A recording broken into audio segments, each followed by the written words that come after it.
Okay, you guys, what is up? The King Lion is going to do a very quick One Piece review. This is going to be One Piece Chapter 669. Now, this, again, a very quick review because I am pressed for time right now. So, that being said, this chapter, One Piece, overall, in my opinion, it was okay. In my opinion, the best portion of this chapter was not just the reveal that all Zoro, Sanji inside Nami's body and Brook are okay, which was obviously, which in my opinion was obvious because the Yeti Cool brothers suck. You know, like they can't handle Zoro. But in my opinion, the best portion was when Caesar Clown reveals of the creation of the slime creature. So I'll get to that later. But that being said, for this chapter, One Piece, again, in my opinion, okay. This chapter starts off with the scene of Brook, Zoro, and Nami, or Sanji inside Nami's body, and basically they're walking and they're trying to find the samurai. What happened was that the reason why they're out in the snow was because the Yeti Cool brothers got the jump on them. And then they used a sleeping gas, and as they used the sleeping gas, what happened is that Sanji inside Nami's body and Brook fell asleep, and they wound up tripping down the end of a cliffside, and at the end of this cliffside was like a stalagmite of spikes, and what happened was Zoro just cut it, said fuck that, cut it, and what happened after that is that he fell asleep too. So they all fell down asleep, and they were presumed to be dead. And so when they went to recover the quote-unquote bodies, Sanji inside Nami's body wakes up and kicks the shit out of Caesar Clown's henchmen. And that's how it happened. Basically, they fell asleep on the job. That was it. They fell asleep on the job. And now they're going back to find the samurai. And what winds up happening is that they start walking and they start running, and then they do wind up finding the samurai. And the samurai is completely covered in snow. He is freezing head to toe, and they wake him up. And apparently, he feels that his torso is underneath the water. And since he has this magic, which quote unquote is a devil fruit ability, or he ate a devil fruit, then he can no longer swim. And his torso is trapped. In the freezing section of the lake. So what's happening is that Sanji inside Nami's body, Zoro and Brook offer to go and help the samurai recover his torso. The samurai is shocked, you know, try to be all prideful and shit, like, yeah, well, you know, I'm not cold, you know, I'm not cold, you know, like, why are you guys doing this? Like, you guys are pirates, you know. And Sanji said himself that he feels that it was his duty to take care of the samurai, since it is somewhat his fault in being in that situation. And after that, they go to the end of the lake, and they run into a bunch of centaurs, and the centaurs ignore them because they are running from something.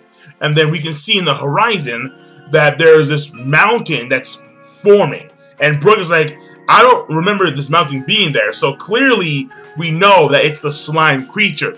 And the question here is whether or not Zoro, because I doubt that Sanji inside Nami's body is going to go in the water, and Brook can't swim. So the question is going to be whether or not Zoro can recover the samurai's torso in time before the slime creature comes and envelops the lake. That's the question. And then after that, we get a reveal of what the slime truly is. And according to Caesar Clown, the slime is, well, it says right here, the slime is the very thing that caused the massive chemical weapon explosion by attacking Punk Hazard 4 years ago. He purified the people assume that he purified the gas, but he didn't do that. What happened was that he compressed the gas. He compressed the gas that caused the explosion, and then he created that gas into a monster, and that monster is the slime. So, and this to me, I think is very important. And the reason why I think it's very important is because it's very reminiscent of Dr. Vegapunk, who could give devil fruits to inanimate objects.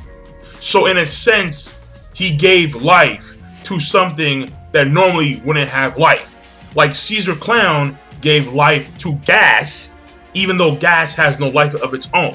And he created the slime. And how Vegapunk could do the same thing with the Devil Fruits. These swords attain a sense of life and vitality when Vegapunk, when he basically, I have no idea how, yeah, I have no idea how he does it, but he does it somehow. When he gives these swords, or when these swords eat Devil Fruits, so he gives that sword vitality and life. And that to me, you know, because like I guess you could say, as far as we know, that Vegapunk is the good and Caesar Clown is the evil in that sense. Maybe, maybe not. I'm not too sure. I'm just saying. And then after that, what happens is that we get into a scene of Law, and Law and Chopper are going to Caesar Clown's laboratory. Law's going to try and trick the Harpy and Caesar from coming out, while Chopper goes in and sneaks in and tries to decipher the chemical drug that's used in the candy. And then at the same time, Luffy goes completely AWOL and goes directly at Smoker and his crew. And Smoker and his crew are basically, because they're fighting off the centaurs.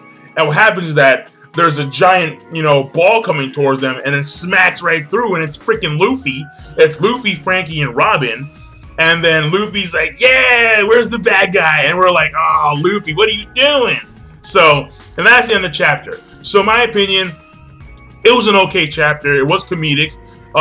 When it comes to structure, fairly well done, but not that much when it comes to the overall story. Mainly just there, somewhat of a setup chapter. Yeah, it was mainly just there to introduce what's going to happen later on in the next chapter. This slime creature is very interesting. So, with that being said, King Lightning, rate, comment, subscribe. Peace. Have a nice day.